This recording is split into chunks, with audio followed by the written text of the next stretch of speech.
जय हिंद फ्रेंड, नमस्कार। आप सभी बच्चों को बता दें कि कल आप लोग का विज्ञान का परीक्षा है। तो आप जितने भी बच्चे हैं उन सभी से निवेदन है कि आप इस वीडियो को पूरा देख लीजिए और केमिस्ट्री का टेंशन आप खत्म कर लीजिए। केवल सुन के भी चले जाइएगा तो एग्जाम में आप बहुत बेहतर कर पाइएगा, इस बात की गारंटी मेरी है। यदि आप इस वीडियो को स्किप करते हैं तो आप अपना 20 से 25 नंबर स्किप कर रहे हैं। यूं कहें तो दोगुना ऑप्शन के साथ आप 30 से 40 प्रश्न को मिस कर जाइएगा। इसलिए आप हर चीजों को बारीकी से देखें। मैं कोशिश किया हूं कि इस वीडियो में आपका ऑब्जेक्टिव और सब्जेक्टिव दोनों को लेके चले। और यदि आप इस वीडियो को देख के जाते हैं तो केमिस्ट्री का टेंशन तो माथा से निकाल ही दीजिए कि आपको होगा। किसी प्रकार का कहीं पे किसी प्रकार का आपको कोई दिक्कत का सामना नहीं करना पड़ेगा। आप एग्जाम हॉल में उछल जाइएगा और सोचने लगिएगा कि पहले बना ले तब हंसें कि हंस लें तब बनाएं। आइए ज्यादा समय नहीं लेते हुए हम चलते हैं आपके पहले प्रश्न की ओर। आपका एक ही वीडियो में पूरा केमिस्ट्री का निचोड़ निकाल के रख दिया गया है, या यूं कहें 50 लीटर दूध से 5 केजी 6 केजी जो मक्खन होता है वो डायरेक्ट आपको दे दिया है। ये मलाई है, मलाई। इसको बिना खाए आप एग्जाम में जाइएगा तो आपके शरीर में बरकत कम होगा। ठीक उसी प्रकार से आपके एग्जाम में नंबर में बरकत हो, एक बार मलाई को चाव लीजिएगा। आइए हम लोग चलते हैं पहले प्रश्न की ओर। आपका केमिस्ट्री का ये रासायनिक अभिक्रिया पहला चैप्टर तो आपका यही है, केमिकल रिएक्शन एंड इक्वेशन, रासायनिक अभिक्रिया एवं समीकरण। इससे संबंधित जो आपका पहला सब्जेक्टिव है ये क्या कह रहा है, ध्यान से सुनिए। पहला कह रहा है रासायनिक समीकरण को संतुलित करना क्यों आवश्यक है। तो मैंने आपको बताया था, एक व्यक्ति है जिसका नाम है, इधर हम लोग रफ में चलेंगे फिर इधर लिखेंगे। एक व्यक्ति है जिसका नाम है लेवोजियर। क्या नाम है मेरे भाई? लेवोजियर। इन्होंने 1789 ईस्वी में, कब चला? 1789 ईस्वी में कौन सा नियम दिया है? द्रव्यमान संरक्षण का सिद्धांत। द्रव्यमान संरक्षण दिखाई पड़ रहा है यहां तक? द्रव्यमान संरक्षण का सिद्धांत। द्रव्यमान संरक्षण का सिद्धांत। सर ये सिद्धांत क्या है? इस सिद्धांत के अनुसार द्रव्यमान का ना तो निर्माण हो सकता है और ना ही विनाश हो सकता है। अभिक्रिया के दौरान द्रव्यमान का कुल मात्रा अपरिवर्तित रहता है। एज एग्जांपल, आप 20 केजी गेहूं लेके गए तो आपको आटा 20 केजी ही लेके आना है। यह कौन कहता है? तो द्रव्यमान संरक्षण का सिद्धांत कहता है। इसीलिए आप जब मिल पे जाते हैं तो मिल पे आप आटा को, गेहूं को तौलाते हैं और फिर उतना ही आटा लेके घर आते हैं। यह द्रव्यमान संरक्षण के सिद्धांत के अनुसार। तो आपको लिखना क्या है? तो लिखना क्या है मेरे भाई कि लेवोजियर के द्रव्यमान संरक्षण सिद्धांत के अनुसार द्रव्यमान का ना तो निर्माण होता है और ना ही विनाश होता है। अभिक्रिया के दौरान कुल द्रव्यमान का मात्रा अपरिवर्तित रहता है। इसीलिए रासायनिक समीकरण को संतुलित करना पड़ता है। यह बात को आप अपने कॉपी में लिख लीजिएगा ताकि आपको याद रहे। आइए दूसरे प्रश्न की ओर चलते हैं। दूसरा प्रश्न क्या कहता है? संतुलित रासायनिक समीकरण क्या है? संतुलित रासायनिक समीकरण क्या है? कहता है कि जब रासायनिक समीकरण के दोनों ओर परमाणुओं की संख्या को बराबर कर दिया जाता है या समान कर दिया जाता है तो उसे संतुलित रासायनिक समीकरण कहते हैं। समीकरण को संतुलित क्यों करना पड़ता है? पहला प्रश्न देख लिए। अब यहां पे पूछ रहा है कि संतुलित रासायनिक समीकरण क्या है। तो लिखिएगा, जब रासायनिक समीकरण के दोनों तरफ परमाणु के संख्या को बराबर कर दिया जाता है तो उसे संतुलित रासायनिक समीकरण कहते हैं। फिर कह रहा है कि निम्नलिखित को संतुलित करना है आपको। आइए हम देखते हैं बारी बारी से किस प्रकार से इसे संतुलित किया जा सकता है। आप हमको बताइए, यहाँ पे एल्युमिनियम कितना है? 2। तो यहाँ पे हम लोग कितना दे दें? 2। तो एल्युमिनियम हो गया 2, एल्युमिनियम हो गया 2। यहां तक तो दिक्कत नहीं है। अब हमको देखिए, ऑक्सीजन 4 तिया 12 यानी सल्फर 3 गो। यहां 3 नहीं लिख सकते हैं। इसका रूल है कि जब भी देना है आपको तो कहां देना है मेरे भाई? गोद में देना है। तो सबसे पहले हम लोग यहां पे बताइए क्या लिखे? यहां पे आपके लिए लिखे 2। तो यहां पे 2 भर दिए तो 2 एल्युमिनियम पुर गया। यहां सल्फर 3 गो हो रहा है तो यहां 3 लगा दीजिए। तो सल्फर कितना हो गया? 3। तो सल्फर हो गया 3। लेकिन ऑक्सीजन 4 तिया 12 हो जा रहा है। ऑक्सीजन 4 तिया 12 पुर गया है सल्फर ऑक्सीजन। हाइड्रोजन 3 दूनी 6 है, यहां 2 ही है तो यहां 3 लगा दीजिए। तो हमने इस प्रकार से इसे संतुलित कर लिया। देखिए एल्युमिनियम 2 है, एल्युमिनियम यहाँ Al2 है। हाइड्रोजन 3 दूनी 6 है तो हाइड्रोजन 3 दूनी 6 है। अब 3 गुना S 3S, 3 गुना S 3S सल्फर पूरा हुआ है। अब ऑक्सीजन आइए, 3 गुना 4 12, फिर 4 तिया 12 पूरा हुआ है। यहाँ है Fe plus H2O plus Fe3O4 plus H2। अब यहाँ पे कौन सा मान, यहाँ पे 3 है तो हम क्या करेंगे, यदि यहाँ पे 3 रख देते हैं तो ये तो पूरा गया Fe3, लेकिन हाइड्रोजन पुराना है। ऑक्सीजन कितना है मेरे भाई, 4 है। यहाँ पे यदि 4 दीजिएगा तो 4 दे दीजिए, तो यदि यहाँ 4 दीजिए तो ऑक्सीजन कितना हो गया, 4। ऑक्सीजन यहाँ क्या है, 4। Fe3 गो, Fe3 गो, हाइड्रोजन हो गया 4 दूनी 8, तो यहाँ लगा दीजिए 4। तो इस प्रकार से दूसरा समीकरण भी हम आसानी से संतुलित कर लिए। आइए तीसरा पे, नाइट्रोजन है और हाइड्रोजन है, NH3 बन गया। तो यहाँ पे हाइड्रोजन 3 है, तो हम यहाँ पे यदि 2 लगाते हैं, नहीं 2 नहीं लगेगा क्योंकि 2 दूनी 4 होगा, यहाँ 3 तो नहीं, चलिए हटा देते हैं। यहाँ 3 लगा दिए तो हाइड्रोजन 3 दूनी 6, यहाँ 2 लगा दीजिए तो अब कितना हो गया, 2 नाइट्रोजन 3 दूनी 6, 3 दूनी 6 पुर गया ये भी। मैग्नीशियम HCl, यदि HCl यहाँ पे 2 लगा देते हैं मेरे भाई तो क्लोरीन 2 गो पुर गया, हाइड्रोजन 2 गो पुर गया, मैग्नीशियम पुर गया। H2Cl2 है, यानी कि 2 गो हाइड्रोजन 2 गो क्लोरीन, यहाँ सब एक हुआ है। इस प्रकार से आप संतुलित भी कर लीजिएगा, आप आसानी से इस चीजों को संतुलित करके आगे बढ़ सकते हैं। आइए अगले टॉपिक में चलते हैं। कहता है निम्न अभिक्रिया के लिए संतुलित समीकरण लिखे। आपके लिए संतुलित समीकरण यहाँ पे दिया गया है, कह रहा है कि जिंक है, यहाँ पे सिल्वर नाइट्रेट AgNO3 है, यहाँ तो AgNO3 है तो ZnNO3 हो गया, Ag हो गया, बिल्कुल ये पूरा हुआ है। सोडियम प्लस जल, ये हो गया सोडियम हाइड्रोक्साइड प्लस हाइड्रोजन, चलिए विस्थापन एवं द्विविस्थापन अभिक्रिया में क्या अंतर है। एक तरफ अपन लोग भी लिखते हैं विस्थापन, कलम का कलर चेंज कर लें थोड़ा सा,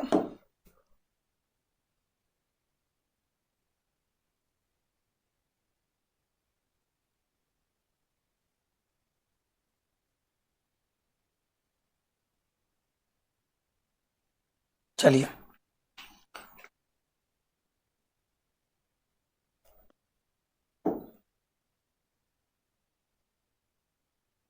इधर अपन लोग लिख देते हैं विस्थापन, इधर क्या लिखिएगा, इधर द्विविस्थापन।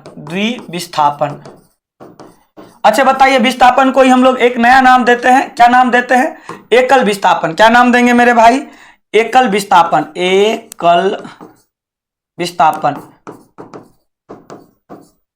इसी का नाम होता है प्रतिस्थापन। इधर द्विविस्थापन को ही हम लोग क्या कहते हैं, उभय विस्थापन। याद कीजिए, हमने पहला परिभाषा आपको लिखना है, इसमें पहला परिभाषा क्या लिखना है विस्थापन में, वैसा रासायनिक अभिक्रिया जिसमें अधिक क्रियाशील तत्व कम क्रियाशील तत्व के यौगिक को विस्थापित करके उसका स्थान ले लेता है। क्या कर लिखना है, वैसा रासायनिक अभिक्रिया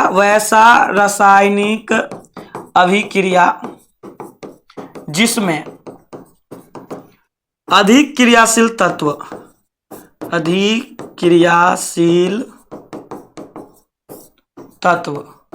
कम क्रियाशील तत्व के यौगिक को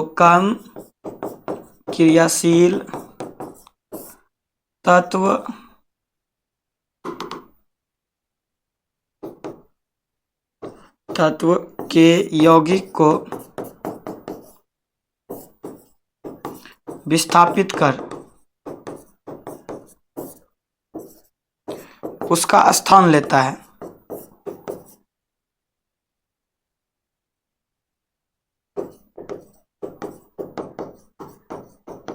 इधर में लिखिएगा वैसा रासायनिक अभिक्रिया जो आयनों का आदान प्रदान करता है,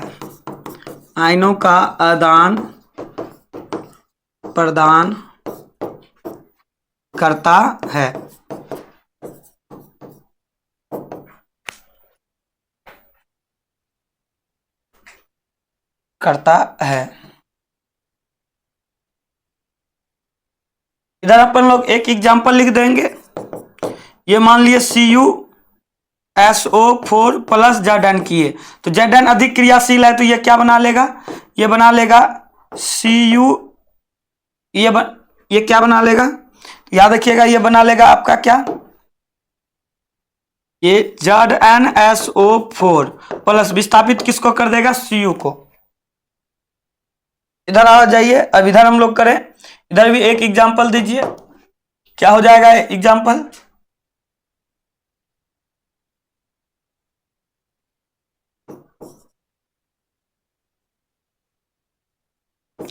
NaCl प्लस AgNO3। यदि ऐसा करते हैं तो ये हो जाएगा AgCl, यही एक अवक्षेप है तो अवक्षेप का तीर नीचे दीजिएगा NaNO3। इस प्रकार से दोनों अभिक्रिया में आप अंतर को दिखा सकते हैं और आप अपना 2 नंबर पा सकते हैं। इसीलिए हम कहते हैं इस वीडियो का आपको पूरा देखना है और पूरा देखिएगा तो आपको आसानी से कई नंबर मिल सकते हैं। आइए अगले टॉपिक में चलते हैं। क्या कहता है अपघटन अभिक्रिया से आप क्या समझते हैं? वैसा रासायनिक अभिक्रिया जिसमें एक बड़े यौगिक टूटकर छोटे छोटे यौगिक का निर्माण करता है। जैसे हम लोग मान लेते हैं CaCO3, इसको तोड़ दीजिए, इसको यदि हम लोग तोड़ते हैं तो ये क्या हो जाएगा CaO प्लस CO2। तो वैसा रासायनिक अभिक्रिया जिसमें एक बड़े यौगिक टूटकर 2 या 2 से अधिक छोटे यौगिक का निर्माण करेगा। जैसे हम लोग NaCl लिए, क्या लिए मेरे भाई? NaCl,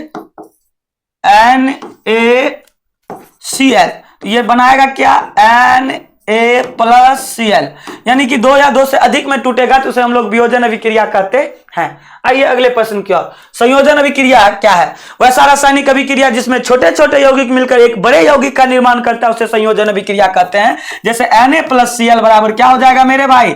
NaCl। K plus Cl बराबर क्या हो जाएगा मेरे भाई? जल्दी से बता देना। H प्लस O2 बराबर क्या हो जाएगा मेरे भाई? ये भी बताना। और Mg प्लस Cl बराबर क्या हो जाएगा? तो याद रखिएगा यहाँ MgCl2 होगा। अब ये मत समझना कैसे हुआ, क्योंकि मैंने जब आपको बताया था तो Mg का प्लस 2 यहाँ पे संयोजकता लिखाए होंगे, Cl का आप बताइए एक होता होगा संयोजकता, इसका टोपी इसका पैर करवाए होंगे, MgCl2 होता है। इस प्रकार से आपको बनाना आना चाहिए। आइए अगले टॉपिक में चलते हैं। कहता है अवक्षेपण अभिक्रिया से आप क्या समझते हैं? तो याद रखिएगा वैसा रासायनिक अभिक्रिया जिसमें अवक्षेप बनता है वो उसे अवक्षेपण अभिक्रिया कहते हैं। एक एग्जांपल दे दीजिएगा। और जो अवक्षेप है अपना मान लीजिए BaCl, BaSO, जो अवक्षेप है अपना मान लीजिए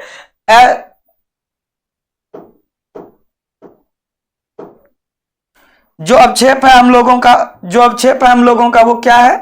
वो है आपका जो अवक्षेप है हम लोगों का वो है BaSO4। क्या है मेरे भाई? BaSO4। तो ये अवक्षेप हो गया। स्टार मार के लिखेंगे हम लोग कि अवक्षेप हमेशा कैसा होता है मेरे भाई? ठोस होता है। अवक्षेप हमेशा कैसे होता है? ठोस होता है। तो ये सब लिख के हमको 2 नंबर प्राप्त हो सकता है। अगला आइए, जब लोहे के कील को कॉपर सल्फेट के विलयन में डुबाया जाता है तो विलयन का रंग क्यों बदलता है? तो सबसे पहले अपने कह रहा लोहे के कील, तो लिए Fe प्लस किसमें डालना है? तो कॉपर सल्फेट CuSO4 के विलयन में। तो यहाँ पे एक अभिक्रिया होता है, इसका नाम है विस्थापन अभिक्रिया। कौन अभिक्रिया नाम है? विस्थापन अभिक्रिया। कौन अभिक्रिया नाम है? विस्थापन अभिक्रिया। तो वैसा रासायनिक अभिक्रिया जिसमें अधिक क्रियाशील तत्व कम क्रियाशील तत्व के यौगिक को विस्थापित करके उसका स्थान ले लेता है उसे हम लोग विस्थापन अभिक्रिया कहते हैं। तो लोहा कॉपर विलयन में जब डाला जाता है लोहे को तो ये बना लेता है फेरस सल्फेट। क्या बना लेता है? फेरस सल्फेट बना लेता है। इसलिए इसका रंग क्या हो जाता है? बदल जाता है। ये हल्का हरा रंग का हो जाता है। कैसा रंग का हो जाता है? हल्का हरा रंग का हो जाएगा। कैसा रंग का हो जाएगा? हल्का हरा रंग। लिखिएगा कैसे? लिखिएगा जब लोहे के कील को कॉपर सल्फेट के विलयन में डुबाया जाता है तो विलयन का रंग इसलिए बदल जाता है क्योंकि लोहा अधिक क्रियाशील होने के कारण कॉपर को विस्थापित करके फेरस सल्फेट का निर्माण करता है जिसका रंग हल्का हरा हो जाता है, इसलिए विलयन का रंग बदल जाता है। तो याद रखिएगा। लेकिन कॉपर सल्फेट का जब रंग पूछा जाएगा तो नीला, लेकिन जब फेरस सल्फेट का रंग पूछा जाएगा तो हल्का हरा हो जाएगा। आइए अगले प्रश्न में चलते हैं। उष्माक्षेपी एवं उष्माशोषी अभिक्रिया क्या है? तो याद रखिएगा वैसा रासायनिक अभिक्रिया जिसमें उष्मा निकलता है। उष्मा क्या होता है मेरे भाई? निकलता है, उसे उष्माक्षेपी कहते हैं। उष्मा ग्रहण होगा तो उसे उष्माशोषी कहेंगे। शोषण एक उष्माक्षेपी अभिक्रिया है। कैसे? याद रखिएगा शोषण को उष्माक्षेपी अभिक्रिया इसलिए कहा जाता है क्योंकि इसमें ऊर्जा का निर्माण होता है। कैसे? आइए देखते हैं। अपने पास रहता है ग्लूकोज C6H12O6। जब इसको ऑक्सीजन की उपस्थिति में तोड़ा जाता है तो यह चक्र कहां चलता है मेरे भाई? यह चक्र चलता है माइटोकॉन्ड्रिया में। कहां चलता है? माइटोकॉन्ड्रिया में। कहां चलेगा मेरे भाई? माइटोकॉन्ड्रिया माइटोकॉन्ड्रिया में, और माइटोकॉन्ड्रिया में चलता है जिसका नाम है क्रेब्स चक्र। कौन सा चक्र? क्रेब्स चक्र। और यहाँ पे हम लोग देखेंगे कि ये जब टूटता है तो ये बनाता है 6CO2 plus 6H2O plus 38 ATP ऊर्जा, ATP ऊर्जा। यही जो ऊर्जा बना है, ऊर्जा निकल रहा है, तो ऊर्जा निकलना ही क्या कहलाता है? तो याद रखिएगा, उसे ऊष्माक्षेपी कहते हैं। इसीलिए शोषण एक कैसा अभिक्रिया है? ऊष्माक्षेपी। लिखिएगा कैसे बिहार बोर्ड में? लिखना है कि शोषण को ऊष्माक्षेपी, इस शोषण लिखिएगा बिहार बोर्ड में कैसे लिखिएगा? बिहार बोर्ड में शोषण को ऊष्माक्षेपी अभिक्रिया इसलिए कहा जाता है क्योंकि जब ग्लूकोज को ऑक्सीजन के उपस्थिति में तोड़ा जाता है तो इसमें ऊर्जा बाहर निकलता है, इसीलिए शोषण को क्या कहा जाता है? ऊष्माक्षेपी अभिक्रिया कहा जाता है। और ये नीचे में आपको ये बना देना है और आप कितने नंबर के हकदार हो जाते हैं? 2 नंबर का हो जाते हैं। आइए अगले टॉपिक में, लोहे के वस्तु को हम पेंट क्यों करते हैं? तो सिंपल सा जवाब है, लोहे के वस्तु को पेंट इसलिए किया जाता है ताकि इस पे जंग नहीं लगे और ये संक्षारण से बच सके। तो यही बात आप लिख दीजिएगा, आपको 2 नंबर मिल सकता है। आइए अगला, कहता है वायु में जलने से पहले मैग्नीशियम रिबन को साफ किया जाता है, क्यों? वायु में जलने से पहले, चलिए कोई, वायु में जलने से पहले मैग्नीशियम रिबन को साफ इसलिए किया जाता है क्योंकि जब वायु में जलने से पहले मैग्नीशियम रिबन को साफ करने की आवश्यकता इसलिए है क्योंकि जब मैग्नीशियम रिबन वायु के संपर्क में आता है तो ऑक्सीजन से अभिक्रिया करके अपने ऊपर मैग्नीशियम ऑक्साइड का परत बना लेता है। कौन ऑक्साइड का परत बना लेता है मेरे भाई? मैग्नीशियम ऑक्साइड का परत बना लेता है। इसी के वजह से उसमें आग नहीं लग सकता है जल्दी, इसलिए उसे घस घस के पहले क्या कर देते हैं? साफ कर देते हैं। यह बात लिख लीजिएगा आप अपने कॉपी में, आपको याद रहेगा। अगले प्रश्न की ओर चलते हैं। कहता है किसी पदार्थ X को विलयन का उपयोग दीवार पर सफेदी करने के लिए होता है, तो विलयन क्या होगा? तो कली चूना होगा। सफेदी में हम लोग किसका उपयोग करेंगे? कली चूना का। पदार्थ X का नाम एवं सूत्र लिखे। नाम क्या हो जाएगा मेरे भाई? नाम तो हो जाएगा कली चूना। क्या हो जाएगा? कली चूना। क्या हो जाएगा? कली चूना। सूत्र क्या हो जाएगा? हो जाएगा CaO। पदार्थ X के जल के साथ अभिक्रिया। अच्छा, इसका 2 नंबर में देखिएगा, 2 नंबर में इसका इसी प्रश्न का है। X को हम लोग मान लिए हैं क्या? CaO प्लस जल लिए हैं H2O। इसको जब मिलाएंगे तो ये क्या हो जाएगा? CaOH का बेस 2, CaOH का बेस 2 प्लस H2O। ये CaOH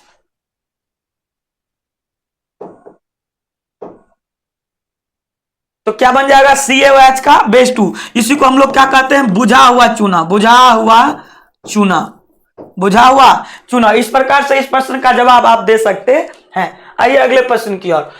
उपचयन और अपचयन अभिक्रिया क्या है? वैसा रासायनिक अभिक्रिया, ध्यान से सुनिएगा, वैसा रासायनिक अभिक्रिया जिसमें ऑक्सीजन का क्या हो? O2 का संयोग हो। O2 का क्या हो मेरे भाई? O2 का संयोग हो।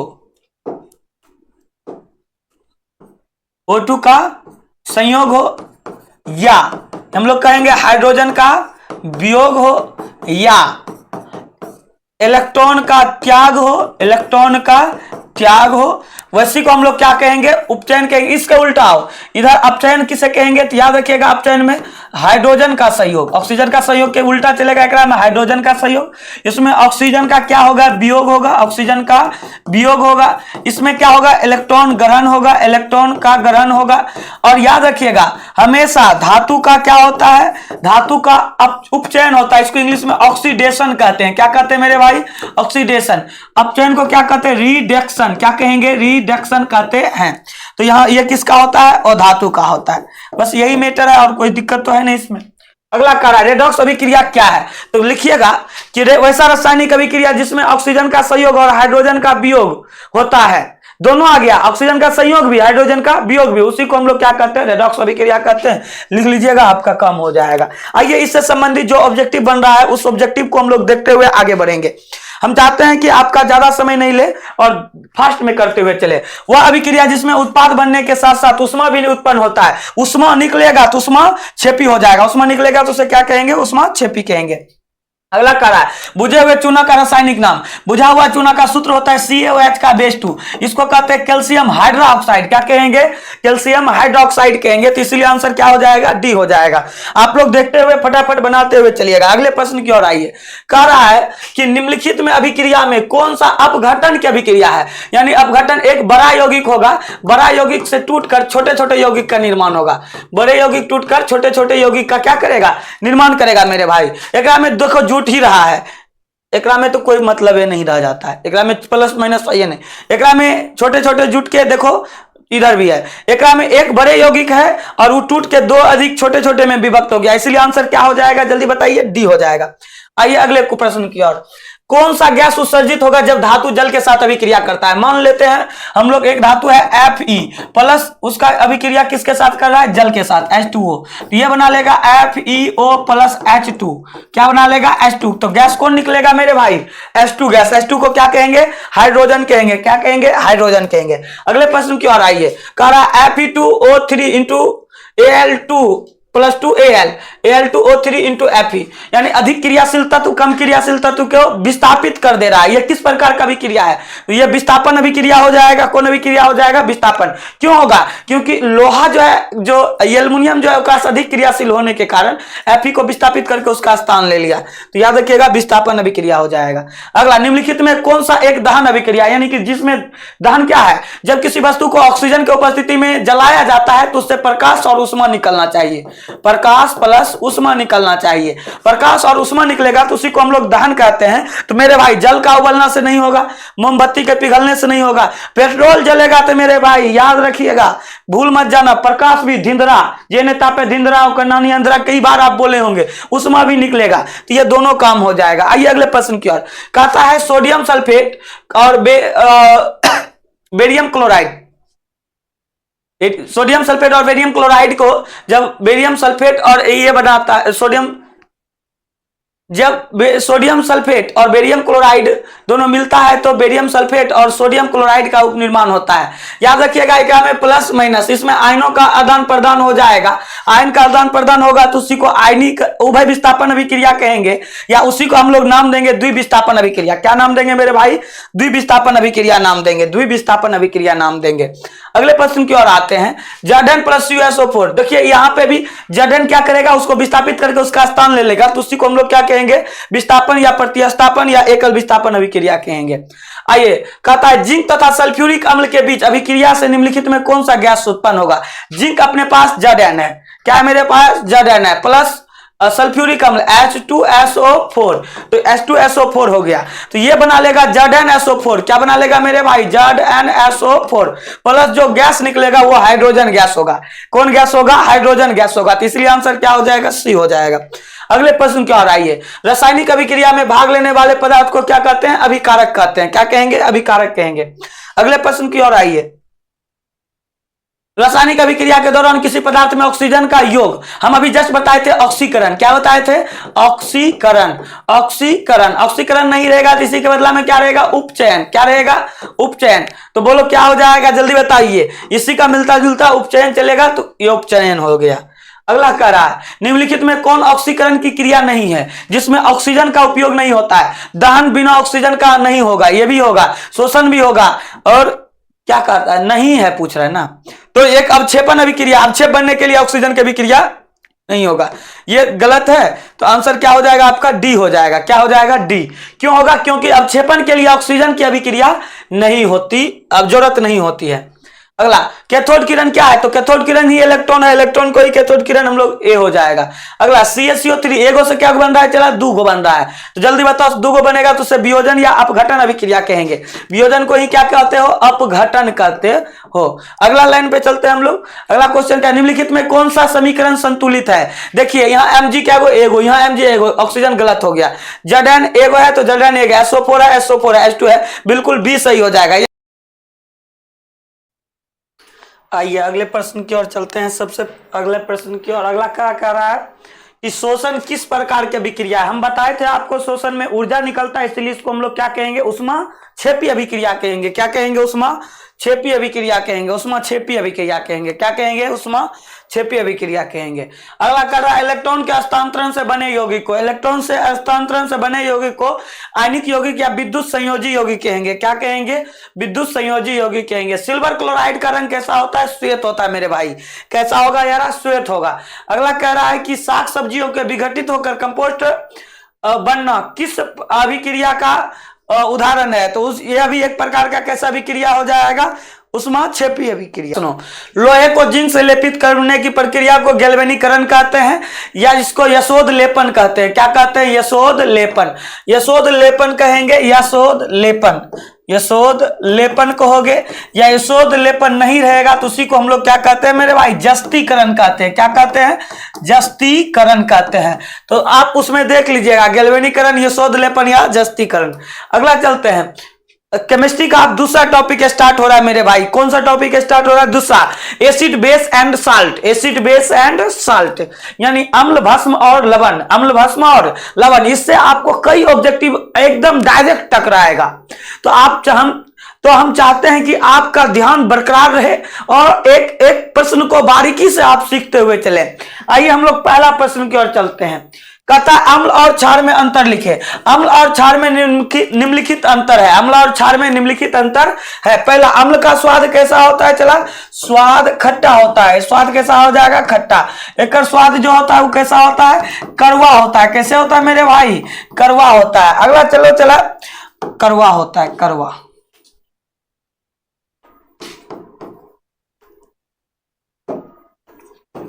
कड़वा होता है।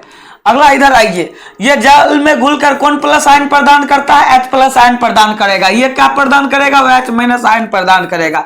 अम्ल का पीएच मान 7 से कम होता है, इसका पीएच मान 7 से अधिक होता है, अधिक होता है। यह नीले लिटमस पत्र को, नीलका को कैसा बना देता है? नीले लिटमस पत्र को, नीला लिटमस को क्या बना देगा? लाल कर देता है। या लाल लिटमस पत्र को, कैसा लिटमस पत्र को? लाल लिटमस पत्र को क्या कर देगा मेरे भाई? नीला कर देगा। क्या ये बताओ आपसे बनेगा कि नहीं बनेगा? अम्ल का स्वाद खट्टा होता है, भस्म का स्वाद कड़वा होता है। ये जल में H प्लस आयन प्रदान करेगा या जल में घुलकर H माइनस इसका आयन प्रदान करेगा। इसका पीएच मान 7 से कम होता है, इसका पीएच मान 7 से अधिक होता है। या नीला लिटमस पत्र को लाल कर देता है या लाल लिटमस पत्र को नीला कर देता है। आइए अगले प्रश्न की ओर। कहता है धोबिया सोडा एवं बेकिंग सोडा में अंतर लिखे। एक तरफ लिखेगा धोबिया सोडा, धोबिया सोडा, धोबिया मतलब धोबन सोडा। धोबिया सोडा को हम लोग कौन सोडा कहेंगे? धोबन सोडा। इधर क्या लिखेगा? Baking soda. क्या लिखेगा? Baking soda, baking soda. सबसे पहले हम लोग देखते हैं, चला, धोबिया सोडा और बेकिंग सोडा में सबसे पहले अंतर निकाला है। तो धोबिया सोडा, इसका सूत्र क्या होता है? Na2CO3 into 10H2O। इसका क्या होता है? NaHCO3 क्या होता है? चला, NaHCO3। अगला लाइन, इसमें जल का रवा पाया जाता है, इसमें जल का रवा पाया जाता है। इसमें कौन सी का रवा? चला, जल का रवा पाया जाता है, पाया जाता है। इसमें जल का रवा नहीं पाया जाता, इसमें जल का रवा नहीं पाया जाता है। अगला इधर वाला में हम लोग क्या लिखेंगे? इसका उपयोग कपड़ा सफाई में या कपड़ा को धोने में करते हैं। इसका उपयोग कपड़ा उद्योग में या धोने में करते हैं। इसका उपयोग कहाँ करेंगे? इसका उपयोग खाना पकाने में करते हैं। आप इतना बात लिख लीजिएगा तो आपको नंबर मिल जाएगा। आइए अगले प्रश्न की ओर चलते हैं। अगला क्या कर रहा है? विरंजक चूर्ण क्या है? वैसा चूर्ण जिसका उपयोग कीटाणुनाशक के रूप में, ध्यान से सुनना, एक एक बच्चा अपने से लिखना है मेरे चेला यार, मेरे भाई, मेरे दोस्त। वैसा चूर्ण जिसका उपयोग या वैसा रसायन जिसका उपयोग कीटाणुनाशक व विरंजक के रूप में किया जाता है। कौन सी के रूप में किया जाता है? विरंजक के रूप में किया जाता है, व्यंजक के रूप में किया जाता है। चलो दिखाई पड़ रहा है। अगला चलो, रासायनिक नाम क्या है? रासायनिक नाम, रासायनिक नाम। रासायनिक नाम के बाद सूत्र पूछ रहा है, सूत्र, सूत्र। रासायनिक नाम भी लिखना है और सूत्र भी लिखना है। सूत्र क्या होता है मेरे भाई? विरंजक चूर्ण का CaOCl2। रासायनिक नाम क्या हो जाएगा? कर कैल्शियम, एकर ऑक्सी, एकर क्लोराइड। तो कैल्शियम क्या हो जाएगा? Calcium oxy chloride, calcium oxy chloride. क्या हो जाएगा कैल्शियम। ऑक्सीक्लोराइड सूत्र क्या हो जाएगा CaOCl2। आइए अगले प्रश्न की ओर चलते हैं। प्लास्टर ऑफ पेरिस का आणविक सूत्र आपको बताना है, इसका उपयोग बताना है। प्लास्टर ऑफ पेरिस का आणविक सूत्र क्या हो जाएगा मेरे भाई। प्लास्टर ऑफ पेरिस ने है CaSO4 का CaSO4 into half H2O, CaSO4 into half H। तो इसका उपयोग याद कीजिए मूर्ति बनाने में। कौन सी बनाने में?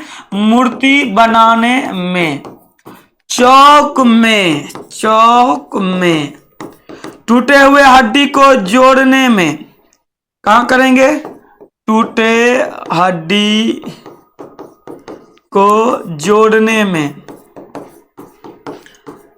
अगला कहां करेंगे? दीवार पे कैसे करेंगे? प्लास्टर ऑफ पीओपी करते हैं दीवार पे। अगला कहां करेंगे? सजावट में। अगला कहां कर सकते हैं? सांचा के निर्माण में। इसका उपयोग इतना लिख दीजिएगा, काप का घर हो जाएगा। बहुत ज्यादा है। आइए अगले प्रश्न की ओर चलते हैं। सूचक क्या है? तो इसका एक सूचक का नाम लिखिए। हम लोग से पूछा गया है सूचक क्या है, तो लिखेंगे यार वैसा पदार्थ जो अम्ल और भस्म का पहचान कराता है उसे सूचक कहते हैं। इससे सिंपल डिफिनेशन कुछ भी नहीं हो सकता है। फिर से सुनो, वैसा पदार्थ जो अम्ल और भस्म का पहचान कराता है उसे सूचक कहते हैं। एक सूचक का नाम पूछ रहा है तो लाइकेन लिखेंगे, या हम लोग एक सूचक का नाम पूछ रहा है तो हम लोग लिटमस पत्र लिखेंगे। आप हल्दी लिख सकते हैं, चुकंदर लिख सकते हैं, लाल पत्ता गोभी लिख सकते हैं, मेथिल ऑरेंज लिख सकते हैं, फिनोल्फथलीन लिख सकते हैं। ये सभी सूचक के अंतर्गत आता है। अगला क्या कर रहा है? पीतल एवं तांबे के बर्तन में दही एवं खट्टे पदार्थ क्यों नहीं रखना चाहिए? तो आंसर में सुन लो मेरे भाई। पीतल या तांबे के बर्तन में दही को इसलिए नहीं रखना चाहिए क्योंकि दही में अम्ल पाया जाता है जो बर्तन के साथ अभिक्रिया करके विषैले यौगिक का निर्माण करता है। इसीलिए तांबे और पीतल के बर्तन में दही को नहीं रखना चाहिए। अगले प्रश्न की ओर चलते हैं। करा प्लास्टर ऑफ पेरिस का आणविक सूत्र बोलो। पीओपी का सूत्र क्या होता है मेरे भाई? सूत्र अभी जस्ट बताया CaSO4 इंटू हाफ H2O। अगला करा इसका उपयोग लिखे। उपयोग भी बताए थे मूर्ति बनाने में। कौन सी बनाने में चला? मूर्ति बनाने में। सांचा के निर्माण में। अगला हम लोग बताए क्या थे आपको याद कीजिए तो। सांचा के निर्माण के बाद आपको बताए होंगे चौक के निर्माण में।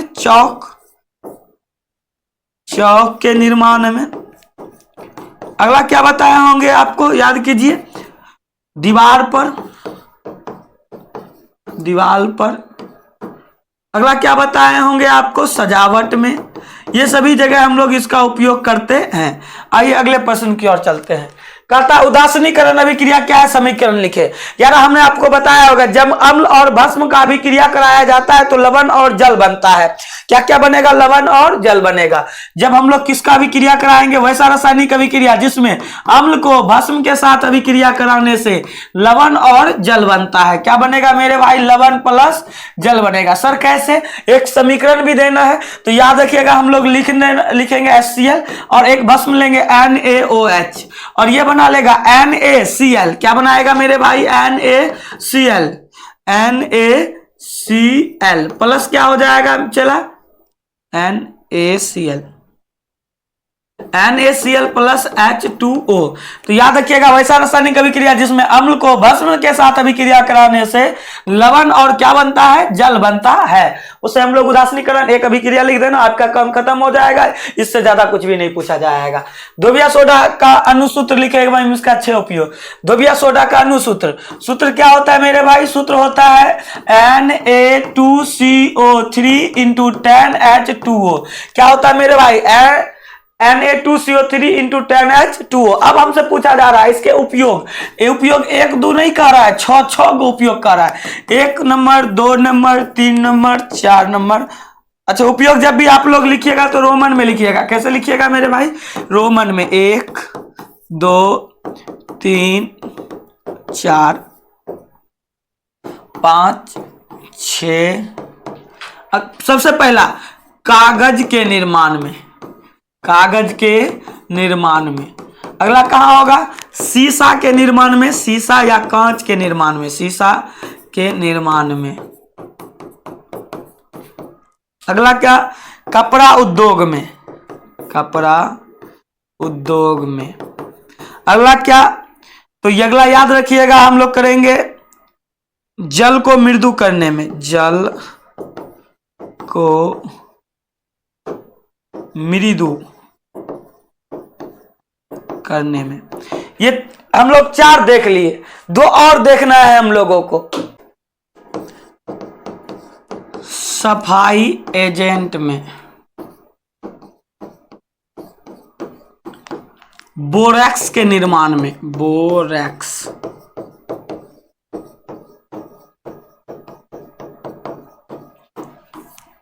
याद रखिएगा, इस प्रकार से हम लोग इसका उपयोग भी देख लिए। अगला प्रश्न की ओर चलते हैं। अगला क्या कह रहा है? विकृत गंधिता क्या है? सुन लो, याद हो जाएगा।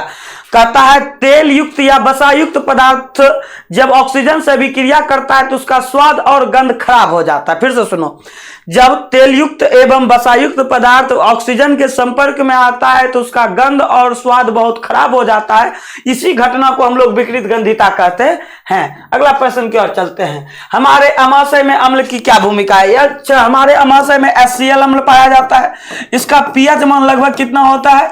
1 होता है। पीएच मान कितना होता है मेरे भाई? 1 होता है। ये लगभग मान है तो पीएच मान 1 होता है। लिखिएगा, हमारे अमाशय में अम्ल का यह भूमिका है कि यह भोजन को पचने में मदद करता है, साथ ही पेप्सिन और रेनिन को कार्य करने के लिए प्रेरित करता है और हमारे पेट को अन्य जीवाणुओं से सुरक्षा प्रदान करता है। यही हम लोग के अमाशय में किसका कार्य होगा? या अम्ल का कार्य हो गया। अगला हम लोग चलते हैं। पीएच स्केल क्या है?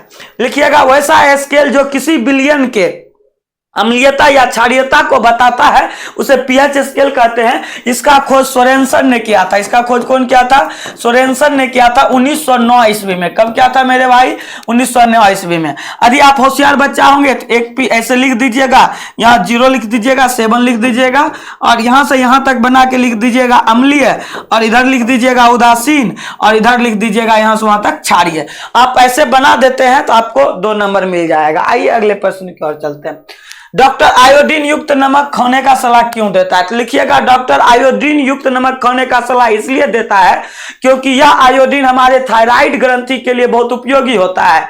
जब हमारे अंदर आयोडीन की कमी होता है तो थायराइड ग्रंथि फूल जाता है, जिससे घेघा रोग हो जाता है। इसीलिए डॉक्टर इससे बचने के लिए हमें आयोडीन खाने का सलाह देता है। आइए अगले प्रश्न की ओर चलते हैं। अगला क्या? अच्छा, यहां तक में किसी को दिक्कत नहीं होना चाहिए मेरे भाई। ये कंप्लीट बिहार बोर्ड का जो है केमिस्ट्री का क्लास आप लोगों के लिए लाए हैं। एक वीडियो में और सॉल्यूशन, इसमें किसी भी प्रकार का कोई दिक्कतें नहीं होगा। आप शांति से केवल सुनते हुए आगे बढ़िए और हमारा मानना है, विश्वास करता है कि आप ये वीडियो देख के चले जाइएगा। गर्दा ने छोड़ा दिए प्रश्न का तब आप कहिएगा। आइए अगले प्रश्न की ओर। ऑब्जेक्टिव हम लोग करते हुए चलेंगे। अम्लराज में, अम्लराज क्या है? जब HCl के 3 अनुपात और HNO3 के 1 अनुपात को मिलाया जाता है तो उसे अम्लराज कहते हैं। ध्यान से सुन लो, पूछा जा सकता है परिभाषा भी। जब HCl के यानी कि जब हाइड्रोक्लोरिक अम्ल के 3 भाग और HNO3 यानी नाइट्रिक अम्ल के 1 भाग को मिलाया जाता है तो उसे अम्लराज कहते हैं। तो यहाँ पे HCl पहले आया तो 3 अनुपात 1 होगा, 3 अनुपात 1 होगा, डी होगा। मेरे भाई आपको क्वेश्चन दे देगा ऑब्जेक्टिव में, अम्लराज में HNO3 अनुपात HCl का अनुपात होगा तो क्या मार देना? 3 अनुपात 1। नहीं, गधों की तरह में मत करना। अब HNO3 को पहले ले आया तो HNO3 तो 1 के ना है तो 1 अनुपात 3 चलेगा। उल्टा पुल्टा देख लीजिएगा आप सही से। चलिए अगला कहता है, निम्नलिखित यौगिक में कौन दुर्बल अम्ल है? एसिटिक अम्ल एक दुर्बल अम्ल होता है, CH3COOH। एसिटिक अम्ल दुर्बल अम्ल होता है। आइए अगला, निम्नलिखित सभी जल में घुलकर प्रदान करता है। सभी कौन सी जल में घुलकर प्रदान करता है?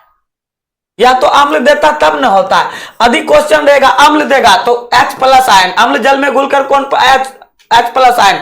यदि भस्म या क्षार रहेगा तो OH माइनस आयन प्रदान करेगा। दोनों देख लीजिएगा, सभी अम्ल पूछेगा तो H प्लस आयन मारिएगा, सभी भस्म जल में घुलकर क्या प्रदान करता है तो OH माइनस आयन प्रदान करता है। इसे आप पे ऊपर वो छोड़ दिए हैं, आप सही कर लीजिएगा। निम्नलिखित में किसके द्वारा औद्योगिक क्षेत्र में अम्ल वर्षा होती है? तो याद रखिएगा सल्फर डाइऑक्साइड SO2 के वजह से ज्यादातर होता है। तो क्या हो जाएगा? बी नंबर हो जाएगा। क्या हो जाएगा मेरे भाई? B number. बोलते चलना है और जो प्रश्न नहीं याद रहेगा उसे एक बार कॉपी में लिख लेना है। आगे आइए, आगे आइए। निम्नलिखित में पीएच का कौन सा मान क्षारक विलयन है? यानी कि 7 से अधिक होगा। 2 7 से अधिक है? नहीं है। 7 7 से अधिक है? नहीं है। 7 तो 7 ना है मेरे भाई, तो कैसे अधिक हो जाएगा? 6 7 से अधिक है? नहीं। तो एक आंसर आएगा है डी। तो मारते ऐसे दिमाग लगा के आप मार सकते हैं। निम्नलिखित अम्लों में कौन परवल अम्ल है? परवल अम्ल HCl होगा, HNO3 होगा, नाइट्रिक अम्ल होगा, सल्फ्यूरिक अम्ल होगा। तो लैक्टिक अम्ल नहीं होगा, एस्कर्बिक नहीं होगा, फॉर्मिक नहीं होगा, इसलिए कौन होगा? सल्फ्यूरिक अम्ल। सूत्र पूछेगा H2SO4, मार देना, गर्दा छोड़ा देना, बमका देना है। अगला आओ, निम्नलिखित क्षारकों में कौन परवल क्षारक है? जो सोडियम से बना होगा, जो पोटेशियम से बना होगा, जो कैल्शियम से बना होगा। तो सबसे ज्यादा देखो ना यहाँ पे, याद रखिएगा ये बी हो जाएगा। और आपको एक बात और याद रखना है कि OH रहेगा तो क्षार हो जाएगा। तो याद रखिए सोडियम से बना हुआ NaOH, एक बाद KOH होगा। लिटमस विलयन जो बैंगनी रंग का रंजक होता है किस पदार्थ का बना होता है? तो लाइकेन या लिचेन लिखल रहेगा, तो लाइकेन को मार दीजिएगा, लिचेन को मार दीजिएगा। अगले आइए प्रश्न की ओर। निम्नलिखित में कौन सूचक की तरह इस्तेमाल नहीं किया जा सकता, यानी कि उसे सूचक का उपयोग नहीं? मेथिल ऑरेंज सूचक है, फेनोल्फथीन सूचक है, हल्दी भी सूचक है, मूली नहीं है। तो याद रखिएगा मूली सूचक नहीं है, मूली सूचक नहीं है। मूली ऐसे खाना भी नहीं चाहिए। एग्जाम देने गए हो मूली ज्यादा मत खाना, नहीं तो जो रजाई के अंदर सोएगा उसको ज्यादा दिक्कत हो जाएगा मेरे भाई। अगले बात, निम्नलिखित में कौन गंधीय सूचक नहीं है, यानी कि गंध नहीं करेगा? तो याद गण तो सुने होंगे, शकरकंद शकरकंद शकरकंद। तो क्या होगा? नहीं होगा शकरकंद, गंध नहीं करेगा मेरे भाई। अगला, किसी भी उदासीन विलयन का पीएच मान, उदासीन विलयन का पीएच मान हमेशा 7 होगा, 7 होगा। क्या हो जाएगा मेरे भाई? 7 हो जाएगा। निम्नलिखित में कौन लवण है? लवण का मतलब होता है एक वक्रा में अम्ल और क्षार दोनों मिलके बनेगा, लवण हो जाएगा। HCl एक अम्ल है, K2SO4 ये NaOH या एक भस्म है। क्या है चला? भस्म है। ये भी वो एक भस्म है। भस्म का पहचानने का तरीका, जैसे लड़की को पहचानने का एक तरीका होता है कि जिस लड़की के मांग में सिंदूर रहता है वो शादीशुदा होता है, तो उसी प्रकार से जगह में OH लग जाता है वो क्या हो जाता है? भस्म हो जाता है। गधों के तरह ही मत सोच लेना CH3COOH, एक में डबल O आ गया है तो में गधों की तरह ही सोचना है। तो यहाँ पे आप याद रखिएगा CH3 कहीं पे रहेगा CH3, अबे CH3COOH। तो इस सब के लिए आप याद रख लीजिएगा, जगह में एक OH लगल रहेगा वो भस्म हो जाएगा। तो अपने पास K2SO4 क्या हो जाएगा? K2SO4 potassium sulphate. क्या हो जाएगा मेरे भाई? Potassium sulphate. आंसर क्या हो जाएगा? सी। अगला, हाँ हमारे शरीर में यहां होना चाहिए, हमारे शरीर में पीएच कितने परास के बीच कार्य करता है? 7 से 7.8। कितना? 7 से 7.8 होता है इस परास के बीच। ये परास हुआ कि इस परास के इस दायरे में रहेगा तो एकदम खटाफट कम करेगा। अगला आइए, कह रहा है बेकिंग पाउडर का अनुसूत्र। बेकिंग पाउडर यानी खाने का सोडा, खाने का सोडा का सूत्र होता है NaSCO3। तो देख के अपने से टिक मार लेना घरे जाके। निम्नलिखित में कौन विजातीय यौगिक है, यानी कि वैसा यौगिक जो अलग होगा। विजातीय मतलब अलग। चूना पत्थर का सूत्र हम लोग लिखेंगे, खरिया का लिखेंगे और संगमरमर का लिखते हैं। मान लो चूना पत्थर लिखे CaCO3, खरिया CaO, संगमरमर लिखे भी CaCO3। लेकिन जब प्लास्टर ऑफ पेरिस की बारी आया तो हमने लिखा CaSO4 × ½ H2O। अच्छा मेरे भाई एक एक बच्चा बताओ, एकरा सब में जल ना है, एकरा में जल है, एकरा में जल नहीं खे, एकरा में जल है। तो इसीलिए आंसर क्या हो जाएगा? विजातीय। तो एक नहीं हो गया, डी। अगला लाइन में आओ, निम्नलिखित में कौन सा बुझा हुआ चूना है? बुझा हुआ चूना यानी CaOH का बेस 2। घरे जाके मार लेना जहां पे मिलेगा। अगले प्रश्न की ओर चलते हैं। लवण Na2CO3 का जलीय विलयन का पीएच मान क्या होगा? लवण है तो लवण है तो याद रखिएगा कि धातु का लवण है, तो यहां पे हम लोग देख लें 7 से अधिक लिख मारेंगे। क्या मार देंगे? 7 से अधिक। एसिटिक अम्ल का ही वैज्ञानिक नाम होता है मेथनोइक अम्ल। क्या होता है मेरे भाई? मेथनोइक अम्ल होता है। अगले प्रश्न की ओर आइए। निम्नलिखित में कौन सा आयन लाल लिटमस पत्र को नीला कर देता है? देख क्वेश्चन गड़बड़ा के कॉलर खड़ा नहीं कर देवी, ललका के नीला पूछे छे, याद रखना। एक हो अनिल, ध्यान से सुन लो मेरे भाई, अनिल अम्ल नीला लिटमस पत्र को लाल कर देता है, अम्ल नीला लिटमस पत्र को लाल कर देता है, लाल को नीला करवा रहा है तो भस्म होगा। क्या होगा मेरे भाई? भस्म। और भस्म के पहचाने के तरीका OH लगल रहते, की लगल रहते? OH minus. तो मार देवी एकदम से। अगले प्रश्न क्या रहा? कोई विलयन नीले लिटमस पत्र को लाल कर देता है, नीला को लाल कर देता है, अनिल अम्ल नीला लिटमस पत्र को लाल कर दे रहा है, उसका पीएच मान अब 7 से तो कम में होगा मेरे भाई। अगला प्रश्न क्या और? ऑक्जेलिक अम्ल का प्राकृतिक स्रोत, याद करो हमने आपको बताया होगा, सबसे पहले इमली में टार्टरिक अम्ल, इमली में कौन अम्ल हो जाएगा? टार्टरिक अम्ल। नींबू में सिट्रिक अम्ल, और संतरा में भी सिट्रिक अम्ल, याद रखिएगा। कच्चा आम में भी सिट्रिक अम्ल, सेब में मैलिक अम्ल, चाय में टैनिक अम्ल, दही में लैक्टिक अम्ल, अमाशय में हाइड्रोक्लोरिक अम्ल। इस प्रकार से हमने आपको अम्ल बताया होगा। ऑक्जेलिक अम्ल का स्रोत होता है टमाटर, क्या होता है मेरे? टमाटर बड़े मजेदार। अगला प्लास्टर ऑफ पेरिस का सूत्र देख लेना, मार लेना अपने से घर जाके, कई बार इस सूत्र का चर्चा हो चुका है। अगला लिटमस विलयन जब ना तो अम्लीय होता है और ना ही क्षारीय, तब वो किस रंग का होता है? लिटमस पत्र जब ना अम्लीय होगा ना क्षारीय होता है तो बैंगनी रंग का होता है, बैंगनी रंग का। वो याद रखिएगा, किस रंग का होगा? बैंगनी रंग का। सभी अम्लों में पाया जाता है, सभी अम्लों में हाइड्रोजन, कोई भी अम्ल लो HCl हाइड्रोजन, H2SO4 हाइड्रोजन, देखो ना हाइड्रोजन है, हाइड्रोजन है। HNO3 हाइड्रोजन, क्या है चला? हाइड्रोजन है। CH3COOH हाइड्रोजन है, देखो ना चला हाइड्रोजन है। तो सब में अनहरिया में मारेगा हाइड्रोजन, क्या हो जाएगा? हाइड्रोजन हो जाएगा। आइए अगले प्रश्न की ओर। कहता हाइड्रोजन युक्त सभी यौगिक होते हैं, तो हाइड्रोजन युक्त सभी यौगिक होते हैं तो वह अम्लीय होना चाहिए, लेकिन वो हो सकता है कि अम्लीय नहीं हो, दूसरा भी होगा, तो इसलिए इसमें कुछ कहा नहीं जा सकता। जैसे NaOH रहेगा, एकरों में तो हाइड्रोजन है, युक्त है, ये अम्लीय क्षारीय दोनों हो सकता है, तो मार दो दोनों। क्या मार देना है? दोनों मार देना है। सिट्रिक अम्ल का प्राकृतिक स्रोत, सिट्रिक अम्ल नींबू में, संतरा में सिट्रिक अम्ल, इमली में टार्टरिक अम्ल, इमली में कौन अम्ल? टार्टरिक अम्ल। टमाटर में ऑक्जेलिक अम्ल, दही में लैक्टिक अम्ल, दही में कौन अम्ल? लैक्टिक अम्ल होता है मेरे भाई। और ऑक्जेलिक अम्ल होता है, ऑक्जेलिक अम्ल होता है, याद रखिएगा, ये सब भूल मत जाइएगा। अगले प्रश्न की ओर। टार्टरिक अम्ल इनमें से किस में पाया जाता है? तो अभी जस्ट बताया टार्टरिक अम्ल इमली में पाया जाता है। अगला बताएंगे लैक्टिक अम्ल का प्राकृतिक स्रोत दही होगा, लैक्टिक अम्ल कहां में पाया जाएगा? दही में पाया जाता है। इमली में टार्टिक अम्ल, इमली में टार्टिक, सिरका में एसिटिक, सिरका में कौन सा अम्ल पाया जाता है? एसिटिक अम्ल, सिरका में एसिटिक अम्ल पूछा जाता है। टमाटर में तो अभी जस्ट बताया ऑक्जेलिक अम्ल। अगला प्रश्न करा चींटी के डंक में, नेटल के डंक में कौन सा अम्ल पाया जाता है? तो मेरे भाई इसी को हम लोग कहते हैं एथेनोइक अम्ल या मेथनोइक अम्ल रहेगा। क्या रहेगा मेरे भाई? मेथनोइक अम्ल रहेगा। तो आंसर हो जाएगा मेथनोइक अम्ल। क्या हो जाएगा? मेथनोइक अम्ल, या फॉर्मिक एसिड भी मार सकते हैं आप लोग। हमारे पेट उधर में कौन सा अम्ल? हाइड्रोक्लोरिक अम्ल HCl। सिट्रिक अम्ल किस में पाया जाता है? याद रखिएगा, नींबू में, संतरा में, नींबू में, संतरा में सिट्रिक अम्ल पाया जाता है। ऑक्जेलिक अम्ल टमाटर में पाया जाता है, और HCl हमारे पेट में पाया जाता है। टार्टिक अम्ल इमली में पाया जाता है। हालांकि याद रखिएगा खट्टे अंगूर में भी टार्टिक पाया जाता है, इसलिए वो भी हो सकता है। हाइड्रोक्लोरिक अम्ल यानी कि HCl कह रहा है सोडियम हाइड्रोक्साइड यानी NaOH के साथ अभिक्रिया करके क्या उत्पन्न करेगा? तो जब अम्ल को भस्म से अभिक्रिया कराया जाता है तो लवण NaCl प्लस जल बनता है, तो सोडियम क्लोराइड और जल बनेगा। सोडियम हाइड्रोजन क्लोराइड नहीं, सोडियम क्लोराइड बनेगा, बिल्कुल सही। तो आंसर क्या हो जाएगा मेरे भाई? बी हो जाएगा।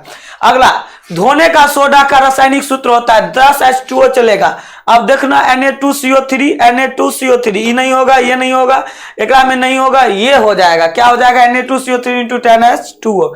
अगले प्रश्न की ओर आइए। बेकिंग सोडा का रासायनिक नाम है, बेकिंग सोडा का रासायनिक नाम देखो, बेकिंग सोडा बनाते हैं NaHCO3, तो सोडियम हाइड्रोजन कार्बोनेट हो जाएगा, सोडियम हाइड्रोजन कार्बोनेट। हाँ, तो सोडियम कार्बोनेट बिल्कुल नहीं, सोडियम हाइड्रोकार्बोनेट हो सकता है, कैल्शियम कार्बोनेट नहीं। यहाँ पे कैल्शियम हाइड्रोजन कार्बोनेट, देखो देखो कितना मिस किया है, सोडियम के और कैल्शियम दोनों सेम सेम कर दिया है। बच्चा कंफ्यूज हो जाएगा और फिर माइंड के तबरवा क्या करेगा, छोड़ देगा, तो आएगा कि सर हम जो है ना बना के आए हैं, आपको लड़वा यहाँ बैठल मिलेगा, तो क्या हो जाएगा मेरे भाई, बी हो जाएगा। आइए अगले प्रश्न की ओर। फॉर्मिक अम्ल का फॉर्मिक अम्ल को ही मेथेनोइक अम्ल कहते हैं, फॉर्मिक अम्ल को क्या कहेंगे मेरे भाई, मेथेनोइक अम्ल कहेंगे। अगले प्रश्न की ओर आइए।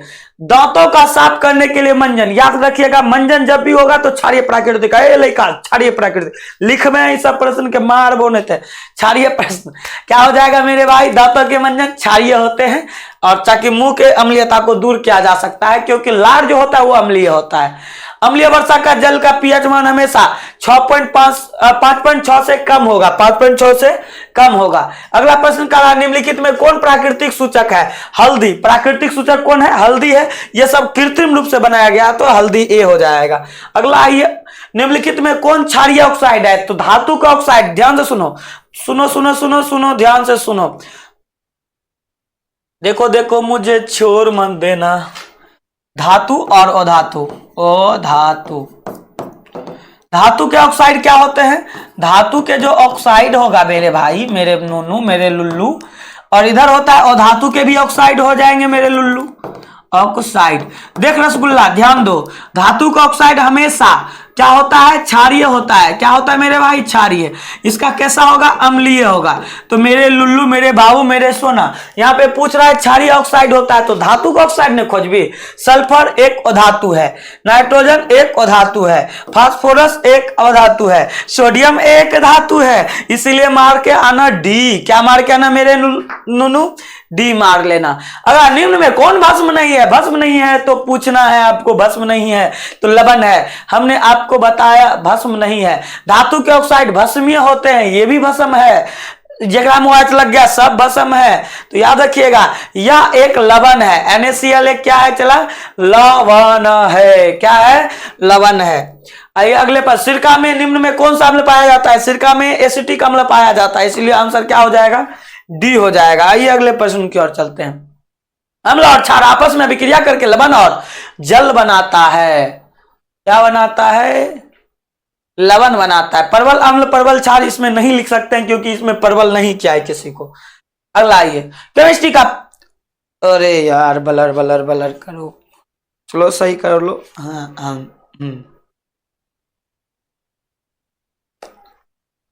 अब तो आ गया।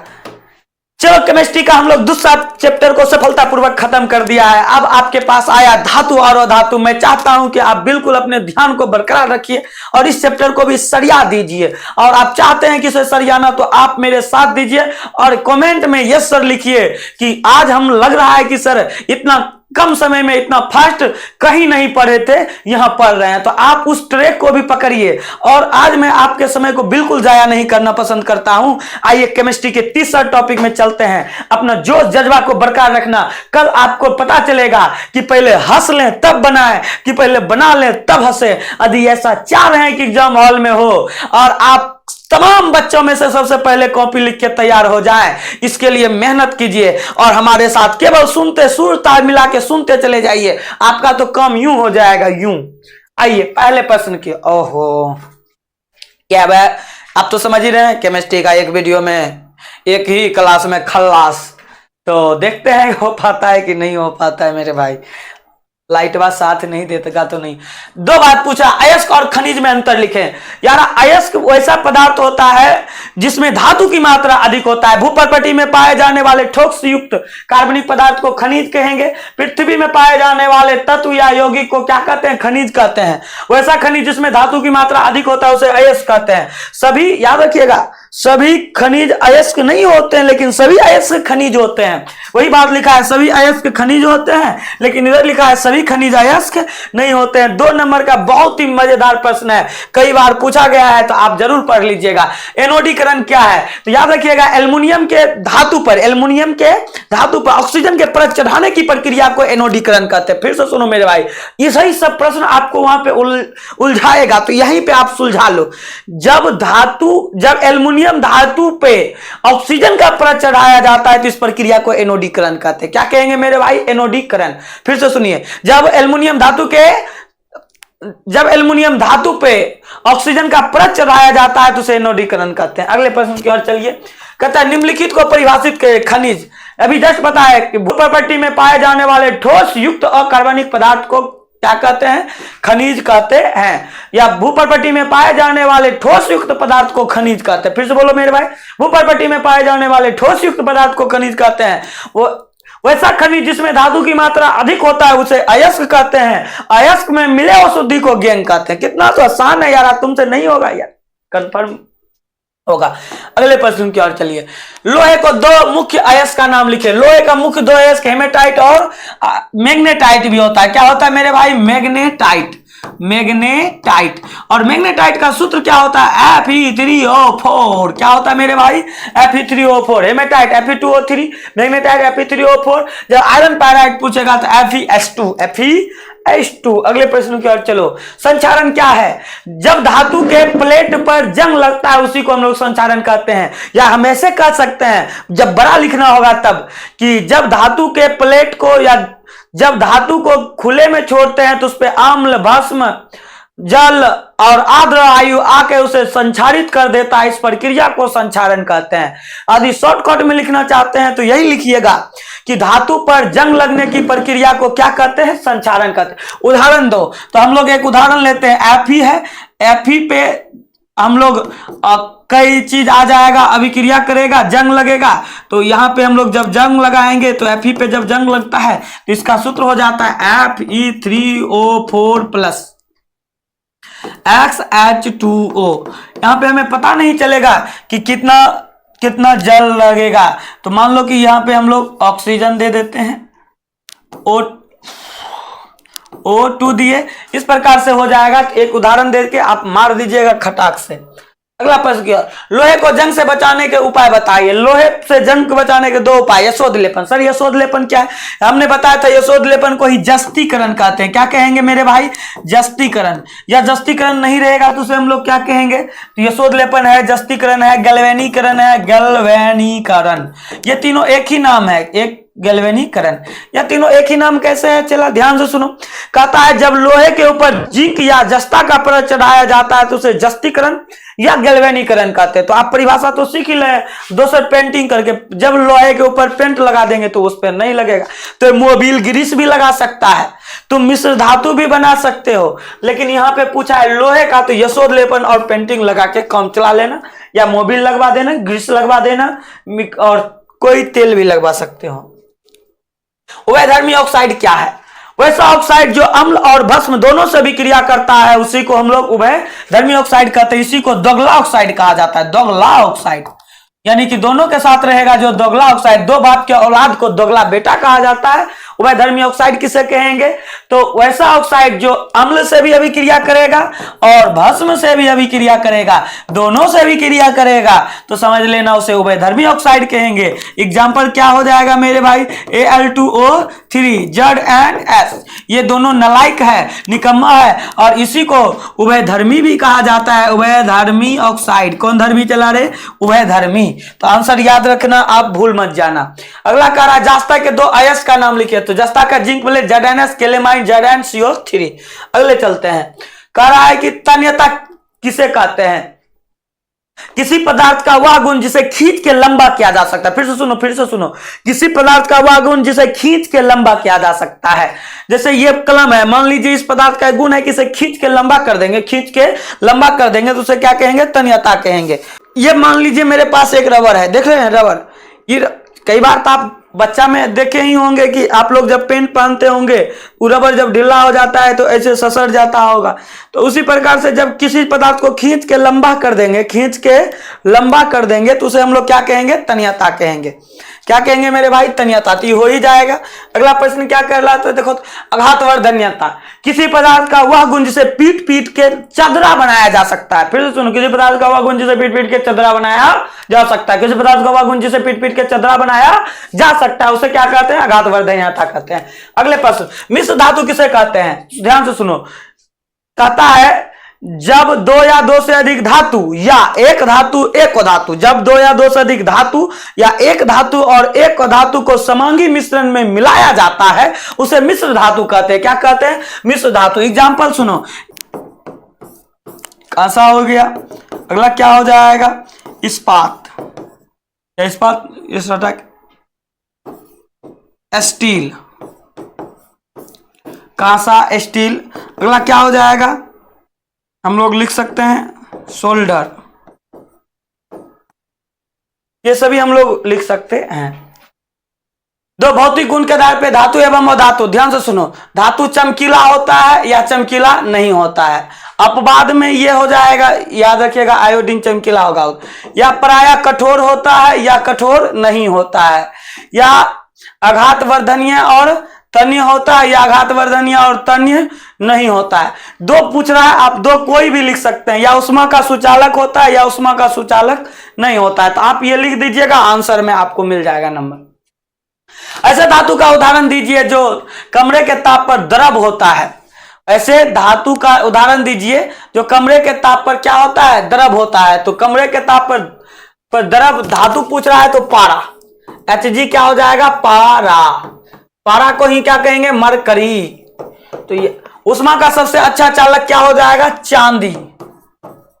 उष्मा का सबसे अच्छा चालक क्या हो जाएगा मेरे भाई? इतना बड़ा चांदी। अगले प्रश्न की ओर चलो।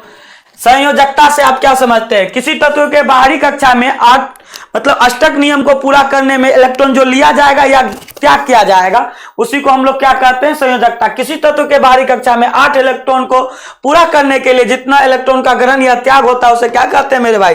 संयोजकता कहते हैं। निष्ठापन किसे कहते हैं? वह प्रक्रिया जिसमें कार्बोनेट गैस को गर्म करके धातु ऑक्साइड में बदला जाता है उसे हम लोग क्या कहते हैं? निष्ठापन कहते हैं।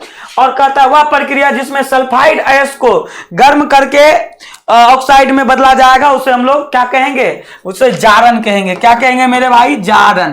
तो अंतर भी पूछा जाएगा, परिभाषा लिख लेना। इधर वाला में सल्फाइड गैस, उसमें कार्बोनेट, इसमें कार्बोनेट, उसमें सल्फाइड गैस मार देना। निम्न तत्व का इलेक्ट्रॉनिक विन्यास लिखिए। सोडियम का इलेक्ट्रॉनिक विन्यास इसका लिखिए। सोडियम का परमाणु संख्या 11, याद रखिए 1s2 2s2 2p6।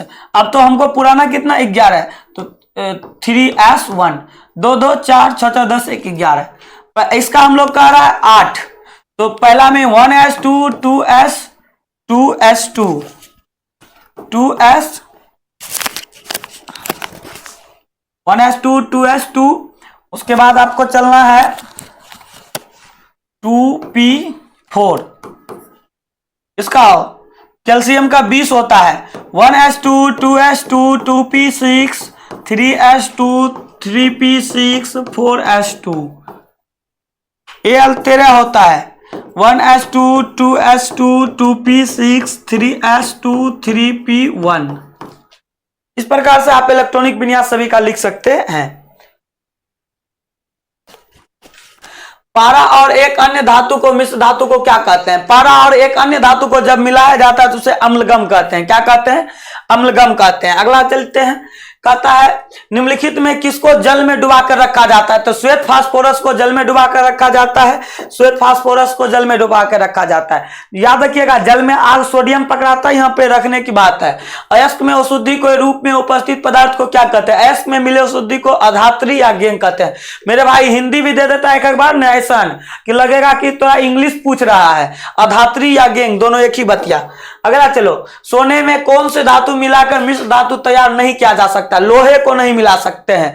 कॉपर मिला लेंगे, जिंक मिला लेंगे, चांदी मिला लेंगे, लेकिन मेरे भाई लोहे को नहीं मिलाया जा सकता है। आइए अगले प्रश्न की ओर चलते हैं। कहता है मैग्नीशियम के परमाणु संख्या 12 है, इसकी संयोजकता क्या होगा? तो परमाणु संख्या 12, पहला में गेलो 2, फिर गेलो 8, फिर गेलो 1। तो इसकी संयोजकता क्या हो जाएगा, एक। जो बाह्यतम कक्ष में होगा एक। यदि बाह्यतम कक्ष में 1 आए, 2 आए, 3 हो जाए तो सेम टू सेम, 4 भी आए तो सेम टू सेम, 5 6 7 रहे तो 8 से घटा लेना। 8 से क्या करना है मेरे भाई, घटा लेना है। 8 से घटा लेगा, हो जाएगा क्लियर। अगले प्रश्न की ओर चले। चलो अगला कह रहा है यहां पे मेलेकाइट होगा, मेलेकाइट। मेलेकाइट किस धातु का है इसका, मेलेकाइट किस धातु का है इसका, कॉपर का। किसका है मेरे भाई, कॉपर का। अगले प्रश्न की ओर आओ। निम्नलिखित में कौन उपधातु है, उपधातु क्या हो जाएगा, लोहा धातु है, निकेल धातु है, कॉपर धातु है। तो यही आर्सेनिक, ये क्या है चला, आर्सेनिक क्या हो जाएगा, अधातु, आर्सेनिक। चलिए अगले प्रश्न की ओर चलते हैं अपना लोग। कहता है कौन सा अधातु कमरे के ताप पर द्रव होता है। वो धातु पूछ रहा है, तो धातु जब पूछेगा तो ब्रोमीन, और जब धातु पूछेगा तो पारा। धातु पूछेगा मेरे भाई पारा, तो ये आंसर क्या हो जाएगा इसका, ब्रोमीन हो जाएगा। अगले प्रश्न की ओर चले। आपके सीसा और टीन के मिश्र धातु को क्या कहते हैं। सीसा और जब टीन मिलता है तो चला उसे हम लोग सोल्डर कहते हैं। क्या कहते हैं, सोल्डर कहते हैं। अगले लाइन में चलते हैं। निम्नलिखित में किसे चाकू से काटा जा सकता है। यार बच्चा जान रहा है किसको काटा जाएगा, 3 पदार्थ। या तो सबसे पहले सोडियम को रहेगा, नहीं रहेगा तो लिथियम मारिएगा, नहीं रहेगा तो पोटेशियम मारिएगा। तो याद रखिएगा सोडियम को मुख्य रूप से काटा जाता है, सहयोगी में लिथियम और पोटेशियम भी हो सकता है। तो 10 का ए हो जाएगा मेरे भाई।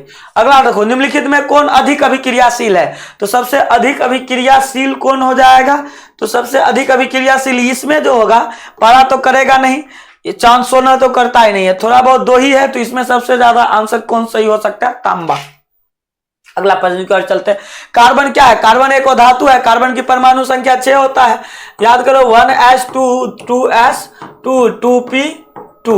तो पहला में देखो, पहला में गया 2 गो, तो 2, और दूसर में गया 4 गो, तो पुराना है 8, तो 4 हो जाएगा, तो अधातु हो जाएगा। चलिए अगला, निम्नलिखित में कौन अधातु है। कार्बन एक अधातु है। कार्बन क्या हो जाएगा, अधातु। सोडियम धातु, जकरा में यम लगल रहेगा सभी धातु एगो हीलियम के छोड़ के, हीलियम को क्या करके छोड़ के, लगल है यम, लगल एकरो में है यम, लेकिन ये धातु नहीं है। तो ये हाथी के दांत खाए और खिलावे वाला अलग अलग है, दिखावे वाला। खाद्य पदार्थ के डब्बों में जिंक के बजाय टीन का लेप क्यों लगाया जाता है।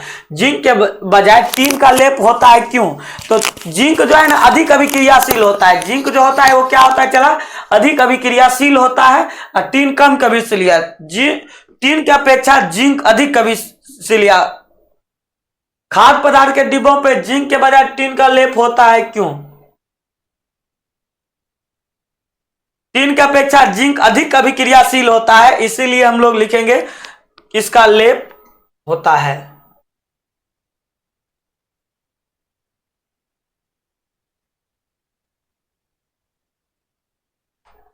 कौन विद्युत का सर्वोत्तम सुचालक है। सबसे अच्छा चालक कौन है, चांदी है। सबसे अच्छा चालक कौन हो जाएगा मेरे भाई, चांदी।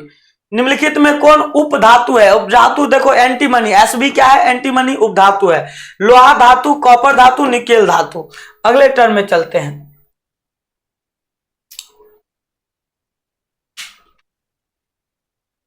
पीतल एक क्या है, तो पीतल एक मिश्र धातु है। पीतल एक क्या है मेरे भाई, मिश्र धातु है, तांबा और जिंक से बन। निम्न में कौन आयनिक यौगिक है। आयनिक यौगिक यानी कि आयनिक यौगिक एक धातु होना चाहिए और दूसरा अधातु होना चाहिए। आयनिक यौगिक का पहचान यही है कि एक धातु और एक अधातु। कार्बन भी अधातु, ये भी अधातु, ये नहीं होगा। कार्बन भी अधातु, ऑक्सीजन भी अधातु, ये भी नहीं होगा। कैल्शियम धातु, क्लोरीन अधातु, ये बिल्कुल सही होगा सी। ये अधातु है, ये भी अधातु, ये भी नहीं होगा। तो आंसर क्या हो जाएगा मेरे भाई, सी हो जाएगा। आइए अगले पर। शुद्ध सोना को व्यक्त किया जाता है, यार सब कोई जान रहे हो, 24 कैरेट में, जबकि आभूषण बनाने वाला 22 कैरेट, शुद्ध सोना 24 कैरेट। आभूषण के लिए जब HNO3, इसका कितना हो जाएगा, 3:1। तो ये आपको मारना क्या है, 3:1। आइए अगले प्रश्न की ओर चलते हैं। अपने शुद्ध रूप में धातु की सतह होती है तो चमकदार होती है। अपने शुद्ध रूप में धातु की सतह कैसी होगी, चमकदार होगी। धातु का पतले तार के रूप में खींचने की क्षमता को क्या कहते हैं, अभी जस्ट हम लोग शुरू में पढ़े थे, तन्यता कहते हैं, और फैलने की क्षमता को अघातवर्धन्यता कहते हैं। अगला कह रहा है सबसे कठोर प्राकृतिक पदार्थ है। सबसे कठोर प्राकृतिक पदार्थ एक ही है, हीरा, जिसको डायमंड कहते हैं, तो हीरा हो जाएगा। अगले प्रश्न की ओर चलिए। कह रहा है कि एल्युमिनियम पे मोटी ऑक्साइड की परत चढ़ने की प्रक्रिया को एनोडीकरण कहते हैं। क्या कहेंगे? एनोडीकरण कहेंगे। आंसर क्या हो जाएगा? ए हो जाएगा। अगले प्रश्न की ओर चलते हैं। अभिक्रियाशीलता के इस क्रम में कौन सही है? एल्युमिनियम। तो याद करो, हमने आपको बताया लिक्वा, सरकना, मगल, मंजनकर, फकड़कोनी।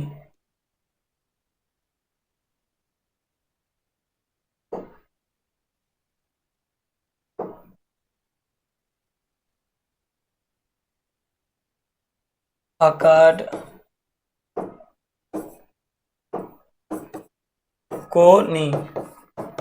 तो सबसे पहले देखो, इसमें कौन आएगा? मैग्नीशियम आएगा, एल्युमिनियम आएगा। मैग्नीशियम आया, एल्युमिनियम आया। उसके बाद 5 मिनट मगल मंजन कर, तो मैग्नीशियम हो जाएगा, एल्युमिनियम हो जाएगा। उसके बाद जिंक आ रहा है तो जिंक हो जाएगा, फिर लोहा आ रहा है तो लोहा। इसलिए आपका आंसर क्या हो जाएगा? सी हो जाएगा। अगले प्रश्न की ओर चलिए। इनमें सबसे अधिक अभिक्रियाशीलता किसका है? तो सबसे अधिक अभिक्रियाशील का किसका है? लिक्वा, सरकना, मगल, मंजनकर। तो इसमें कौन हो जाएगा? सोडियम हो जाएगा। आइए अगले प्रश्न की ओर चलते हैं। सोडियम की परमाणु संख्या 11 होता है, ये तो सभी को पता ही होगा। अगला कह रहा है पोटेशियम की परमाणु संख्या। तो पोटेशियम की परमाणु संख्या 19 होती है। कितना होता है? 19 होता है। पोटेशियम की परमाणु संख्या 19 हो जाएगा। ये लिखा ही कि खाली ऐसे ही छोड़ दा ही रे, लिखेगा इस सभी चीज को। ऑक्सीजन की परमाणु संख्या 8 होता है। कितना होता है मेरे भाई? 8 होता है। एक एक बच्चा ध्यान से देखना। कह रहा है कि क्लोरीन की परमाणु संख्या, 17 होता है। तो कैसे याद करोगे? इसको याद करने का तरीका हम अभी अब जस्ट बता रहे हैं आपको। तो सबसे पहले हीलियम की परमाणु संख्या देखो, याद करना 2 ही होता है। हीलियम की परमाणु संख्या 2 होता है। अगला हम लोग चलते हैं। कैल्शियम की परमाणु संख्या 20 हो जाएगा। कैल्शियम की परमाणु संख्या 20 हो जाएगा। आपको याद कैसे करना है? Hydrogen, helium, lithium, beryllium, boron, carbon, nitrogen, oxygen, fluorine, neon, sodium, magnesium, aluminium, silicon, phosphorus, sulphur, chlorine, argon, potassium, calcium, scandium, titanium, vanadium, chromium, manganese, लोहा, कोबाल्ट, निकेल, तांबा, जस्ता। आप इस प्रकार से 30 तत्व को एक दम में भी बोल सकते हैं। तो आप सभी को याद हो गया होगा, हमें लगता है याद तो हुआ ही नहीं होगा। चलिए अगले प्रश्न की ओर चले। फास्फोरस की परमाणु संख्या याद कीजिए, हम जस्ट अभी आपको बताया hydrogen, helium, lithium, beryllium, boron, carbon, nitrogen, oxygen, fluorine, neon, sodium, magnesium, aluminium, silicon, phosphorus. तो देखो 15 नंबर पे आया, तो हम लोग 15 मारेंगे। निम्न में कौन सबसे कम अभिक्रियाशील धातु है? सबसे कम अभिक्रियाशील धातु कौन हो जाएगा? सबसे कम अभिक्रियाशील धातु हो जाएगा, ये भी हो जाएगा, फकड़, लोहा हो जाएगा। इसमें सबसे कम पूछ रहा है तो लोहा हो जाएगा। किस धातु को चाकू से आसानी से काटा जा सकता है? सोडियम। क्या हो जाएगा? सोडियम को। क्यूप्राइट निम्नलिखित में किस धातु का अयस्क है? क्यूप्राइट तांबा का अयस्क होता है। निम्नलिखित में सबसे भारी धातु कौन है? देखो सबसे भारी धातु ओस्मियम है। क्योंकि इस ऑप्शन में से चयन करना है तो इस ऑप्शन के अनुसार यूरेनियम हो जाएगा। यूरेनियम 92, 235 या 238 चलता है। तो याद रखिएगा, आपको इसमें सबसे पूछा जाएगा तो आपको यूरेनियम हो जाएगा। लेकिन जब आपको पूछा जाएगा ओवरऑल तो उसमें ओस्मियम हो जाएगा, जो कि इसमें दिया गया नहीं है। निम्न में कौन सा उपधातु है? उपधातु तो आपके पास एक ही है, गैलियम। कैल्शियम धातु, जिंक धातु, कार्बन अधातु। तो इसलिए आंसर क्या हो जाएगा आपका? गैलियम हो जाएगा। निम्न में किस धातु का गलनांक सबसे कम होता है? तो सबसे कम गलनांक यदि पूछा जाएगा तो सोडियम का हो जाएगा, क्योंकि सोडियम सबसे कम में गल जाएगा। ऐसे ही उस पे चाकू से काटा जा सकता है। तो जस्ता का अयस्क है, तो जस्ता का अयस्क जिंक ब्लेंड हो जाएगा, सिनेबार नहीं हो जाएगा। बॉक्साइट एल्युमिनियम का अयस्क हो जाएगा। सोडियम क्लोराइड सोडियम का अयस्क हो जाएगा। आभूषण बनने वाला सोना, हमने आपको बताया था सोने को जब हम लोग शुद्धता को मापेंगे कैरेट में 24 कैरेट का सोना। आभूषण बनाने के लिए हम लोग 22 कैरेट का ही करते हैं, क्योंकि 24 कैरेट का यदि हम लोग प्रयोग करेंगे तो वो सोना लुचपुच करने लगेगा, जिससे अच्छा से गाना का शेप तैयार नहीं होगा। इसलिए 22 कैरेट ही 2 कैरेट के रूप में या तो उसमें चांदी को या तो तांबा को मिलाया जाता है। ताम्र एवं टीन के मिश्र धातु को कांसा कहते हैं। क्या कहेंगे? कांसा कहेंगे। सोना की परमाणु संख्या कितना होता है? 79। एक कम 80 में 79 होगा। निम्न में कौन सा उत्कृष्ट तत्व को ही अक्रिय गैस कहा जाता है? कौन गैस कहा जाएगा मेरे भाई? अक्रिय गैस। अक्रिय को ही निष्क्रिय गैस कहा जाता है। निष्क्रिय को ही नोबल गैस कहा जाता है। कुछ भी मारे तो आपको याद रखना एक ही बात, हे ना और नेहा का एक्सरे रंगीन। हिना, नेहा और कृष्णा का एक्सरे रंगीन, ये जहां भी मिलेगा ये सभी अक्रिय पूछे, निष्क्रिय पूछे, नोबल पूछे, सभी हो जाएगा। तो क्या हो जाएगा? आर्गन हो जाएगा, AR आर्गन, ये आर्गन हुआ, ये नियॉन होता है, ये हीलियम होता है, ये क्रिप्टॉन होता है, ये जेनॉन होता है, ये रेडॉन होता है। तो याद रख लीजिएगा, इतना को आपसे बन जाएगा। आइए अगले प्रश्न की ओर चलते हैं। इस प्रकार से हमने सफलतापूर्वक धातु और अधातु तक का टॉपिक आपका कंप्लीट कर दिया। हम लोग फिर अभी ही मिलेंगे कुछ देर में, तब तक के लिए आप लोग इस चीज में से एक बार ध्यान से देखिए, फिर हम लोग लाइव भी जुड़ेंगे।